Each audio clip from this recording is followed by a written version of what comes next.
አጠቃላይ የኢትዮጵያ ዕዳ 51.8 ቢሊዮን ዶላር መድረሱ ይፋ ሆኗል። ሚያዝያ 29 ቀን ነበር ይህ ይፋ የተደረገው። በሀገር ውስጥ ብድር ጭማሪ ማሳየቱን የገንዘብ ሚኒስቴር ይፋ አድርጓል። ኢትዮጵያ በድጋፍ መልክ ከአሜሪካ በየዓመቱ በመንግስት በኩል ፈሰስ የሚደረግ 1 ቢሊዮን ዶላር ድጋፍ የምታገኝበት ስምምነትም ሁለቱ ሀገራት መፈራረማቸውን የገንዘብ ሚኒስቴር ይፋ አድርጓል። በየዓመቱ 1 ቢሊዮን ማለት ነው። ሚኒስቴር መስሪያ ቤቱም የስራ ክንውን ሪፖርት ባነበቡበት ያቀረቡት ሚኒስትር አቶ አህመድ ሺዴ በኢትዮጵያ አጠቃላይ ብድር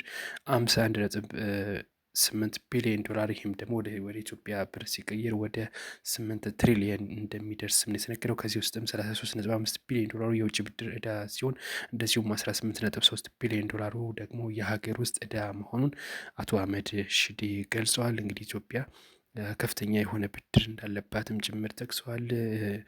ይህንን 33.5 ቢሊዮን ዶላር የውጭ ዕዳ ውስጥ ደግሞ 22.1 ቢሊዮን ዶላሩ የፌዴራል መንግስት ዕዳ መሆኑ የተነገረ ሲሆን ቀሪው 11.5 ቢሊዮን ዶላር ደግሞ የመንግስት የልማት ድርጅቶች ናቸው። እጅ ከፍተኛ ነው። የ22.1 ቢሊዮን ዶላር ማለት ነው።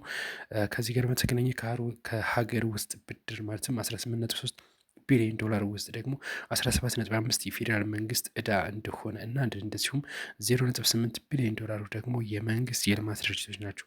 ስለዚህ ከፍተኛ ድርሻውን የሚይዘው የፌዴራል መንግስት ዕዳ እንደሆነም ተገልጿል።